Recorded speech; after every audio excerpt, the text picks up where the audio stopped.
बिस्मिल्लाहिर्रहमानिर्रहीम। अस्सलाम वालेकुम गाइस। उम्मीद है कि आप अपने घर में खैर आफियत से होंगे और अल्लाह ताला की रहमतें यहाँ पर नाज़िल हो रही हैं। दुआ है कि आप जहाँ रहें खुश रहें। तो आज हम अपने किचन लज़्ज़त फैक्ट्री में जो चीज़ बना रहे हैं बहुत ही मज़े की है। ये खजूर के लड्डू। इसमें एनर्जी बहुत ज़्यादा होती है।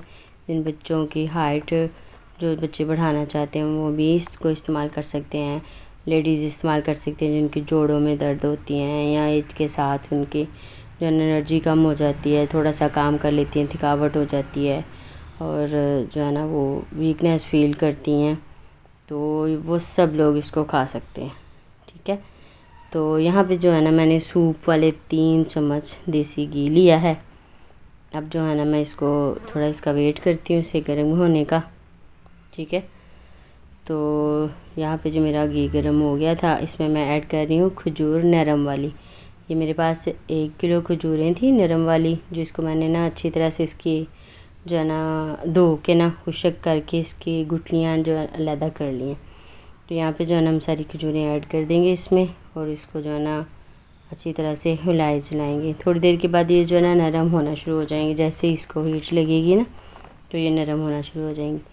बिल्कुल जो है ना लो आग पे इसको हम करेंगे, ज़्यादा तेज़ आग पे नहीं बनाएंगे हम, वरना ये जो है ना नीचे लगना शुरू हो जाएंगे। जैसे जैसे ये नरम होंगी तो थोड़ी हीट लगती है तो नरम हो जाती हैं। ये देखें जी मेरी खजूरें बिल्कुल नरम हो गई हैं। तो अब हम इसमें ऐड करें, मैंने कोकोनट था मेरे पास, मैंने इसको क्रश कर लिया। एक वो खोपा होता है ना जो, वो मैं इसमें डाल कर रही हूँ, क्रश करके डाल रही हूँ। तो जो मैंने इसको डाल के अच्छी तरह से मिक्स कर लिया इसमें।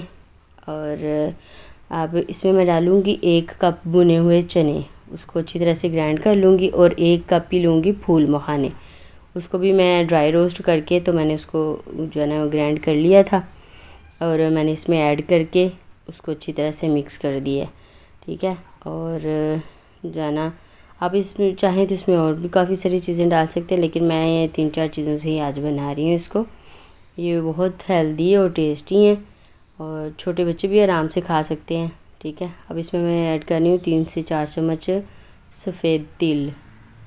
इसको जो है ना हम अब मिक्स करेंगे अच्छी तरह से। ठीक है, ताकि ये थोड़ा ना थोड़ा हार्ड हो जाता है, इसलिए थोड़ी सी से मेहनत लगती है इसे मिक्स करने में। ठीक है, देखिए आप देख भी रहे होंगे थोड़ा ज़ोर लगा के इसको करना पड़ रहा है मुझे। तो जैसे ही ये जो है ना मिक्स हो जाता है, इसके बाद जो हमने इसको थोड़ा सा ठंडा करेंगे। ठीक है, यहाँ पे जो हमारा ये मिक्स हो गया था, अब मैं इसमें थोड़ा ठंडा करने के बाद इसमें मैं ऐड कर रही हूँ जो है ना मेरे पास तकरीबन ½ कप से थोड़े ज़्यादा बादाम, वो मैं इसमें जो है ना मोटे मोटे काट लिए हैं मैंने। और ½ कप यानी जितने बादाम है उतने मेरे पास अखरोट थे, तो जो है ना मैंने उसको मोटे मोटे ही कट कर लिया। अब उसको भी हम अच्छी तरह से मिक्स कर लेंगे।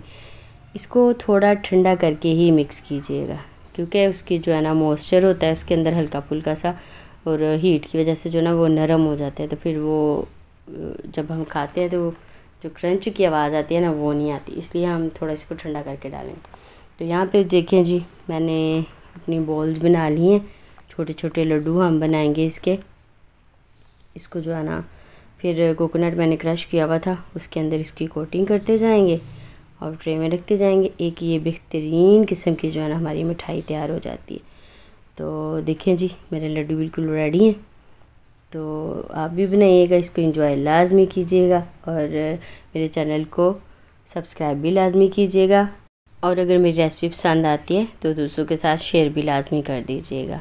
तो मिलते हैं एक नई रेसिपी के साथ, तब तक के लिए अल्लाह हाफिज़।